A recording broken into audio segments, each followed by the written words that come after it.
Hey everyone, Tony George, college basketball update today. We're going to leave the football alone. We gave you a free winner in the MAC last night. Crazy night last night. Ohio gets the cover. They sat their quarterback at halftime. Rourke brought in another one. Still covered.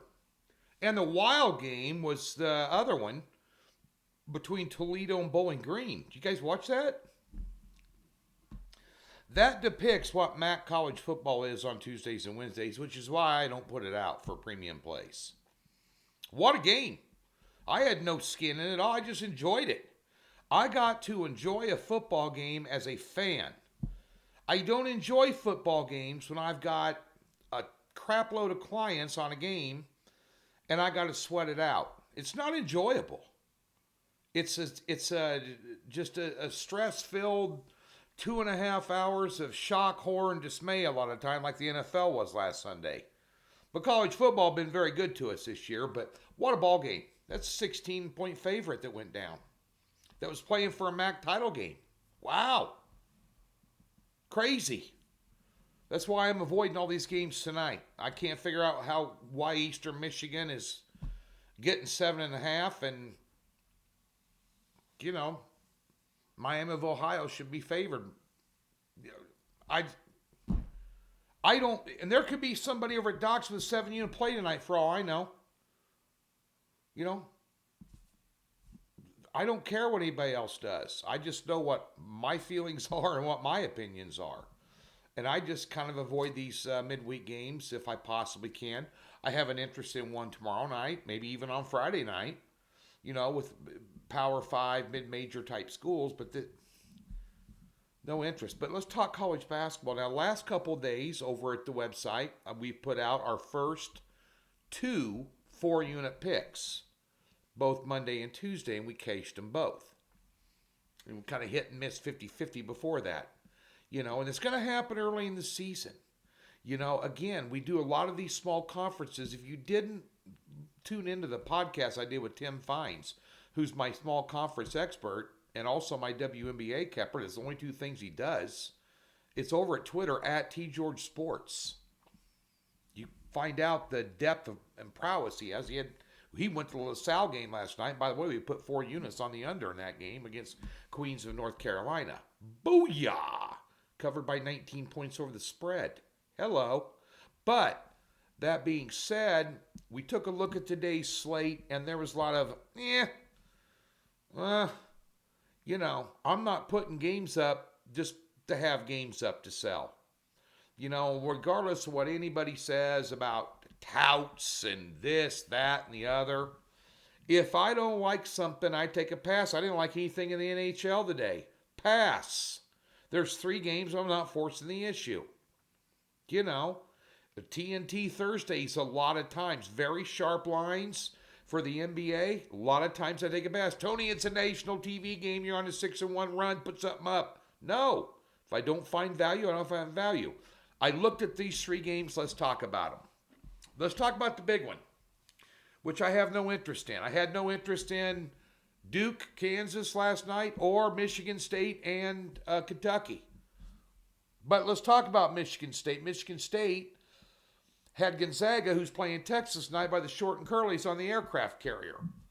Windy, outside ball game on an aircraft carrier. I can't put a lot of stock into that. Now, Zaga came back from way down and won. And that's what they're going to do. But you take a look at these 2 teams. These are 1 and 2 in KenPom. Power ratings. Texas, Gonzaga. And Gonzaga plays these big games every year to establish credibility because they're going to beat the living piss out of everybody in their conference. So how good are they when they've just ripped off 19 straight against Santa Clara and, these guys out in the Big West?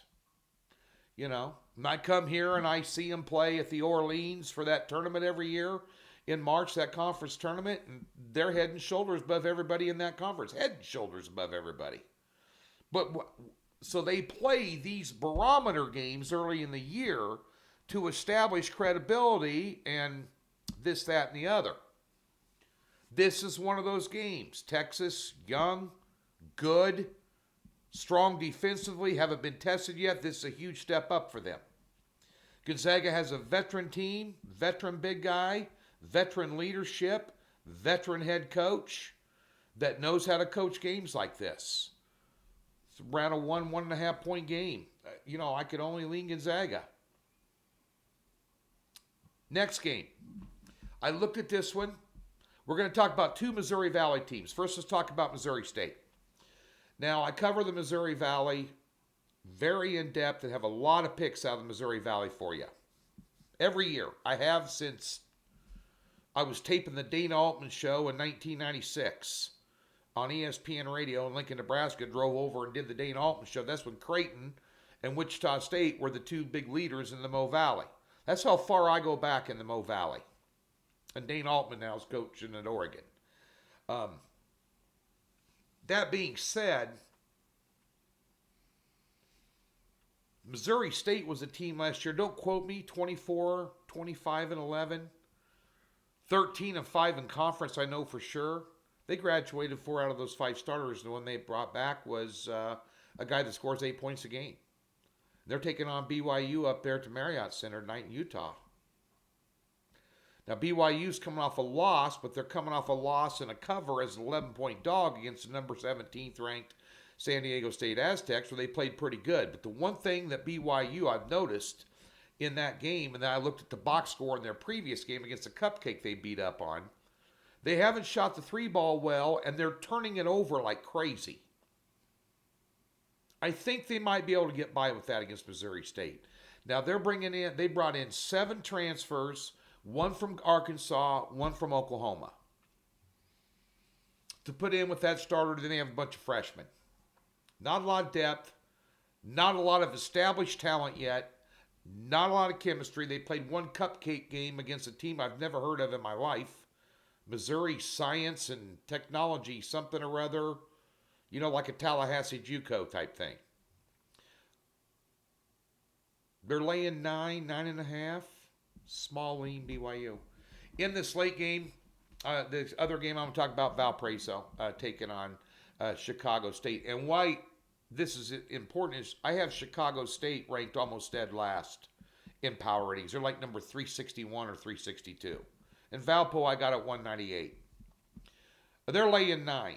To give you an example of how bad Chicago State is, they played St. Thomas of Minnesota on the road as an 8.5 point underdog and lost by 22.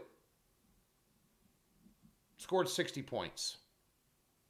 Valpo, I got them middle of the pack in the Mo Valley. They're going to be middle of the pack team. They're always tough at home. This is a road game. But I'll take Valpo, lay the number against one of the worst teams in college basketball tonight.